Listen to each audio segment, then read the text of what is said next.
The moment my husband stepped up to the microphone at the grand opening of his restaurant, the one I had quietly funded to the tune of $430,000, and thanked what felt like every single person in the room except me, I understood with perfect, crystalline clarity exactly what I had become to him. Not a partner, not a wife, a bank. I was standing near the back of the room, beside a floor-to-ceiling window overlooking downtown Nashville, holding a glass of sparkling water I had not touched. My best friend had texted me the invitation link 3 days earlier because my own husband had not bothered to send it to me directly. He said it was an oversight. He said he had been overwhelmed with the final preparations. He said a lot of things that week that turned out not to be true.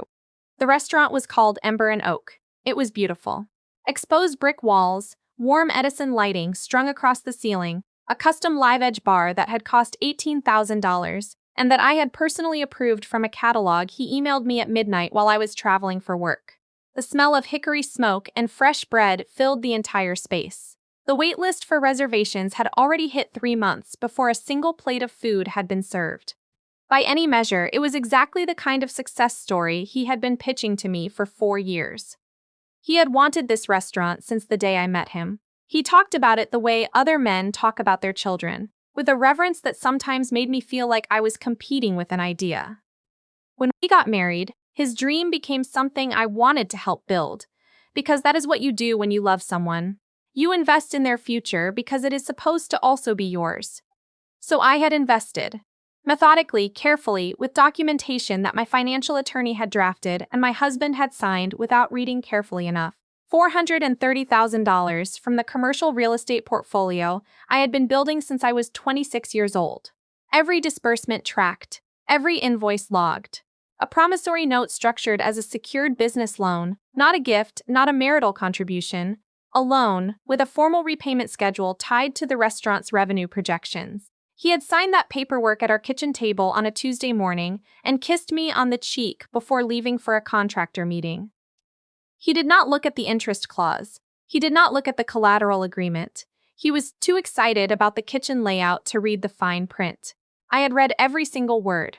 Standing in the back of that beautiful room he had built with my money, I watched him wrap his arm around the woman he had introduced to me 6 months earlier as his front-of-house manager. Her name was Francesca. She was 23 years old, had a photography degree and no restaurant experience, and had apparently also become the co-creative director of Ember and Oak at some point between her hiring and tonight. A title I discovered 30 minutes ago when I opened the custom-printed menu and saw both of their names listed at the bottom. My name was not on the menu. My name was not in his speech. My name was nowhere in the room except for the loan document sitting in a fireproof safe in my home office. My phone buzzed. It was a text from my mother-in-law. She had somehow known I was there. "You really came? Tonight is his night. Please do not make it about you." I looked up from my phone. My mother-in-law was standing near the bar, watching me. She had never liked me. She had tolerated me for 5 years because her son needed my financial support to keep his various business dreams from collapsing entirely. Before the restaurant, there had been a catering company, a food truck, a ghost kitchen concept. All funded, all failed, all quietly absorbed into the margins of our joint tax returns. She had watched me write check after check and had never once said thank you. She said I was lucky to be part of the family. She said I did not understand the hospitality industry. She said a lot of things she was going to regret. My husband finished his speech to applause and laughter and the warm admiration of every food journalist, local influencer, and Nashville restaurant investor in the room. He clinked his glass with Francesca's. The photographer captured it. The moment would be on 3 different Instagram accounts before midnight. I finished my sparkling water and set the empty glass on the windowsill. Then I walked outside to where my attorney was waiting in a black SUV, parked half a block down the street. She had a folder on her lap and a look on her face that I had come to recognize as her version of a quiet smile, measured, satisfied. Like a chess player who has already seen the last 8 moves. "They're all inside?" she asked. "Full house," I said. "Investors, press, influencers. Everyone he wanted to impress." She handed me the folder. "Then let's go impress them." What happened in the next 40 minutes was something I had spent 4 months carefully constructing, and I want to be precise about it, because precision is the only thing that separated justice from chaos. My attorney had filed a commercial lien against the assets of Ember and Oak 6 weeks earlier, on the grounds of loan default. Specifically, that my husband had missed 2 consecutive quarterly repayments on the promissory note and had diverted a $40 zeros in business operating disbursement to purchase a lease on a luxury apartment on the east side of Nashville that was not listed as a business expense or disclosed to me as a marital asset. The forensic accountant I had hired found the transfer in 11 minutes. The lien covered the restaurant's physical assets, the commercial kitchen equipment, the bar fixtures, the custom furniture, the sound system, the walk-in refrigeration units. Everything that had been purchased with disbursements from my loan account. The lien had been sitting there, quietly attached to every piece of equipment in that beautiful restaurant, for 6 weeks. He had not noticed because he had not read the default clause either. Tonight, with the restaurant at full capacity and a room full of people whose opinions my husband cared deeply about, I was executing the remedy. I walked back through the front door of Ember and Oak at exactly 9:15. My attorney walked in beside me. Behind us, through the glass, I could see the 2 vehicles from the licensed commercial recovery firm pulling up to the curb. My husband saw me from across the room. He was mid-conversation with a man I recognized as a hospitality group investor from Brentwood. His expression cycled through several emotions very quickly. Surprise, then irritation, then the particular kind of false warmth he used in professional settings. He excused himself and crossed the room toward me, his smile already recalibrating into something more controlled. "Hey," he said quietly, leaning in as if we were just having a private moment between spouses. "I didn't know you were coming. Tonight's a little hectic. Maybe we can catch up after the dinner service?" "I'm not here for dinner," I said. His eyes moved to my attorney standing beside me. Something shifted in his face. "Why is she here?" My attorney opened her folder and extended a single document toward him. He did not take it immediately. He looked at it the way people look at things they already know are bad news. "This is a notice of lien enforcement," my attorney said, her voice carrying with the kind of quiet authority that does not need volume. "Your loan account entered default status 14 days ago. We have made 2 written attempts to contact you regarding the missed payments. Both went unanswered. Under the terms of the promissory note your client signed, default triggers an immediate right of asset recovery." My husband stared at the paper. Then he looked at me. The professional warmth was entirely gone. "You cannot be serious," he said. "The recovery team is outside," I said. "They will begin with the kitchen equipment." He stepped closer to me, lowering his voice to something that was trying to be a hiss and landing closer to a whimper. "There are investors in this room. There are journalists. You are going to destroy everything I have built tonight because of a missed payment? On our anniversary month?" 2 missed payments, I said, and a $40,000 wire transfer to an apartment you never told me about. The color left his face. Behind him, I watched Francesca notice something was happening. She excused herself from her conversation and began making her way across the room toward us, her expression sharpening into something territorial. "What's going on?" she asked, stepping up beside him. She looked at me with the particular confidence of someone who had spent 6 months believing she was winning. "We're in the middle of something," I said. "She's my wife," my husband said, which struck me as a strange thing to suddenly remember. My attorney nodded to me. I nodded back. She stepped out to signal the recovery team. What happened next was not loud. That is the thing people do not expect. There was no dramatic music, no screaming, no moment where I raised my voice. The recovery team came through the service entrance in gray coveralls with clipboards, and they moved through the kitchen with the calm efficiency of people who do this for a living. They had the asset schedule from the loan agreement. They knew exactly what to take and in what order. The first indication most of the guests had that something was wrong was when the ambient music cut out. The sound system was on the asset list. Then the kitchen doors swung open and 2 men wheeled out a commercial convection oven on a heavy-duty dolly. The head chef appeared in the doorway behind them, his face pale, his toque slightly askew, looking like a man who had just watched his entire professional evening be canceled in real time. The room went very quiet. My husband turned to the investors near the bar. I watched him recalibrate in real time, watched him physically straighten his posture and reach for the voice he used when he was about to convince someone of something. "Gentlemen, I want to apologize for this interruption," he said, spreading his hands in a gesture of measured calm. "My wife and I are in the middle of a financial disagreement that her attorney has chosen to escalate at an inappropriate time. This does not reflect the operational capacity of Ember and Oak.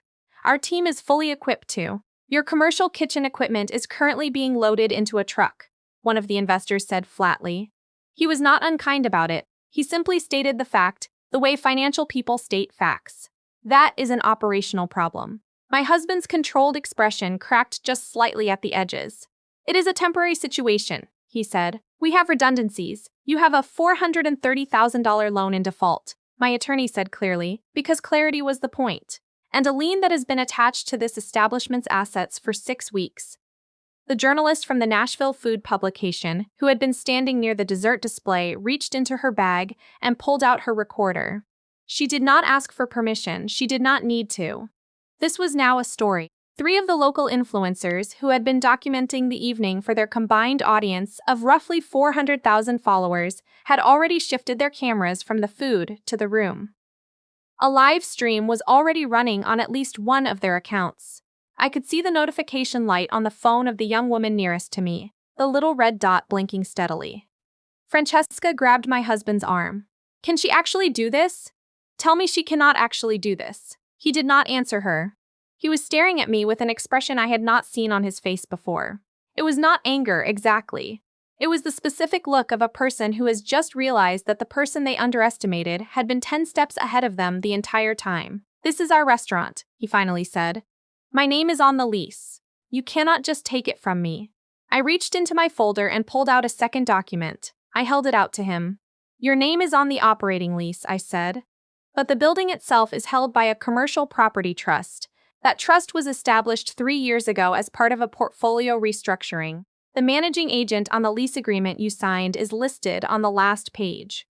He looked at the document. He flipped to the last page. I watched his eyes find the name. It was my holding company. I had not planned to own the building when this whole thing started. I had purchased it as a separate investment 18 months ago, before the restaurant concept was finalized, before the build-out began. When the lease was drawn up for Ember and Oak, my husband's business attorney had negotiated with my property manager, who was as my employee, and my husband had been so focused on the kitchen specs and the liquor license that he had never once cross-referenced the entity names. He thought he was leasing from a commercial property group. He was leasing from me. The lease agreement includes a standard commercial morality clause, my attorney said. Given the documented financial fraud, specifically the diversion of loan funds to an undisclosed personal residence, you are in material breach. Effective tonight, the lease is terminated. Francesca made a sound that was somewhere between a gasp and a laugh, as if her brain could not decide which response was appropriate.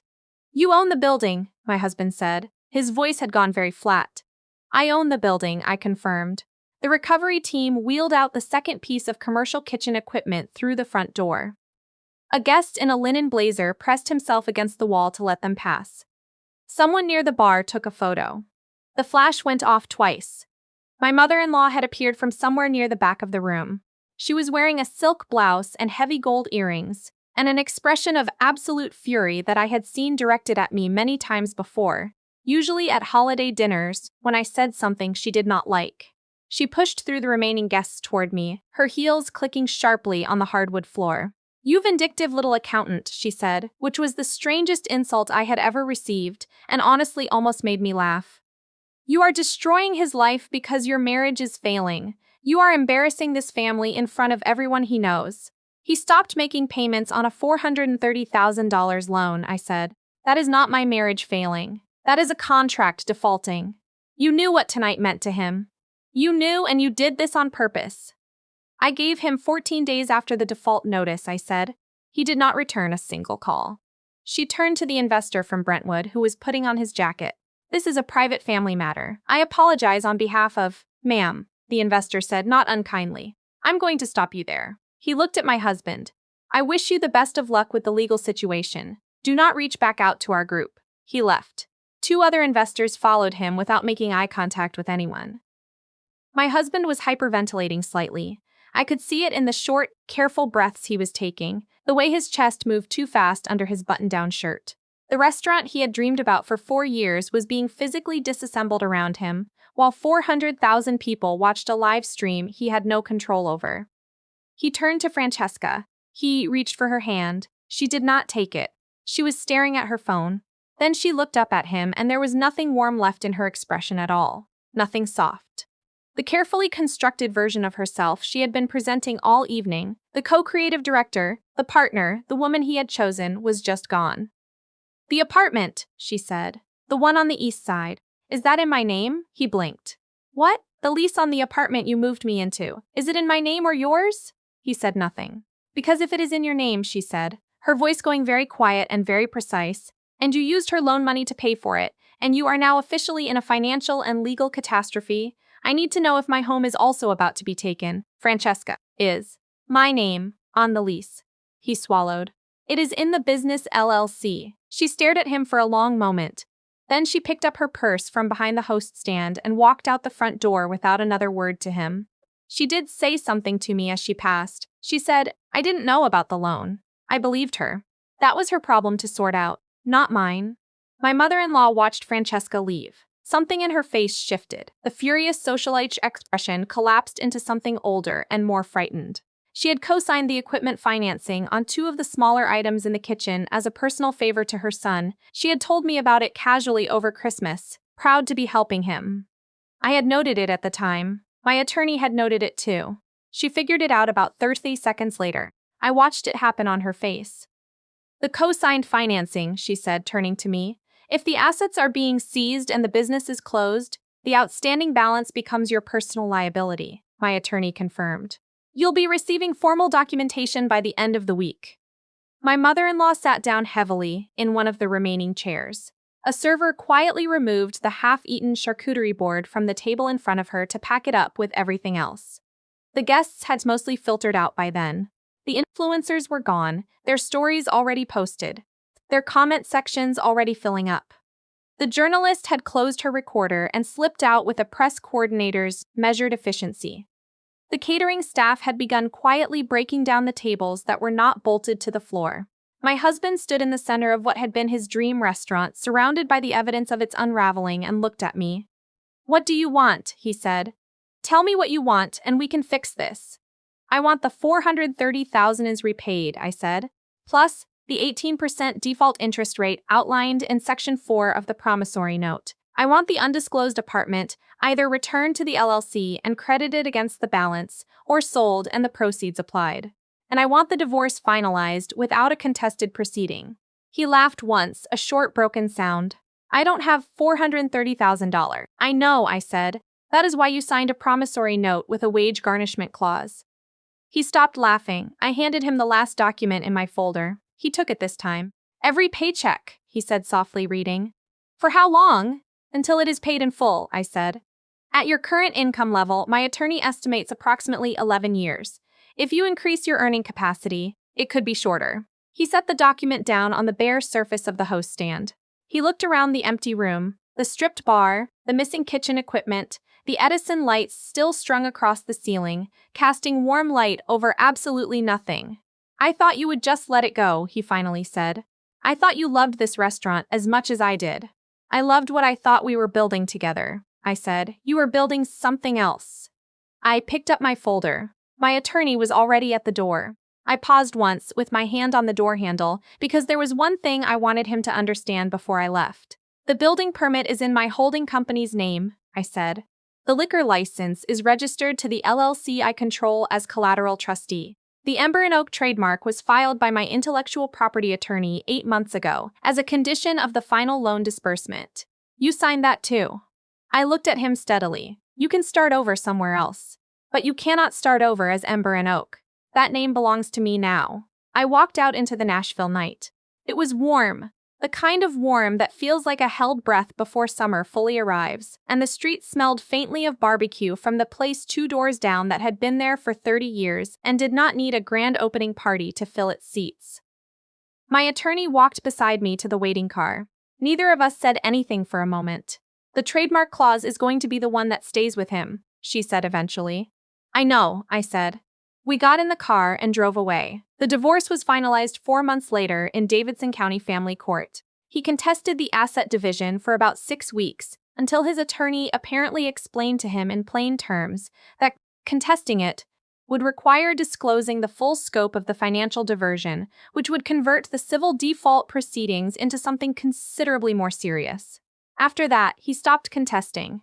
Judge Hargrove signed the final decree on a Thursday morning. I wore the same navy suit I had worn to the restaurant that night, because I believe in consistency. My attorney organized her binders the way she always does, by tab color and chronology. My husband sat across the aisle looking like a man who had been awake for several days, which I suspected was true. The wage garnishment was entered as a court order. 15% of his gross income automatically diverted to my holding company's account on the 1st and 15th of every month, until the principal and accrued interest were satisfied in full. He would be making those payments for a long time. His mother lost the co-signed equipment financing liability, which attached to her personal credit and complicated the refinancing she had been planning on her home. She called me twice in the months after the divorce. I did not answer. She had told me for 5 years that I did not understand what it meant to be part of a real family. She was right. I had a different understanding now. Francesca, as far as I could tell from what reached me secondhand, had moved back to her parents' house in Memphis. The East Side apartment was surrendered back to the LLC during the asset proceedings. I wished her no particular harm.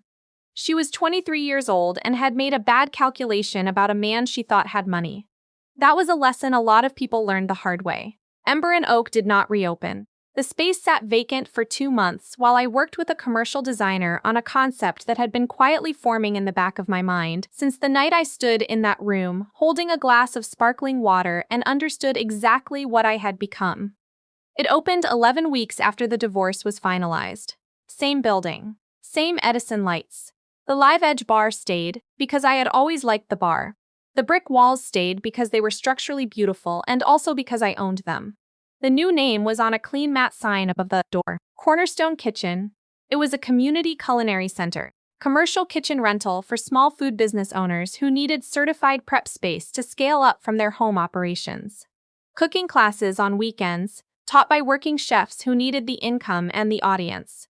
A small cafe up front run by a woman named Greta who had been operating a breakfast pop-up out of her garage for 3 years and simply needed a real space to do it properly. In the first 6 months, Cornerstone Kitchen was booked solid 4 days a week. By the end of the year, the revenue was double what Ember and Oak had ever projected in its most optimistic business plan. I did not have to beg a single investor. The concept spoke for itself. On the 1st of every month, the automatic transfer notification arrived in my banking app. My ex-husband's garnishment, delivered on schedule, because the court order did not care about his feelings on the matter. I stood at the front window of Cornerstone Kitchen one morning in early spring, watching Greta set up her pastry display for the day. The street outside was starting to fill up.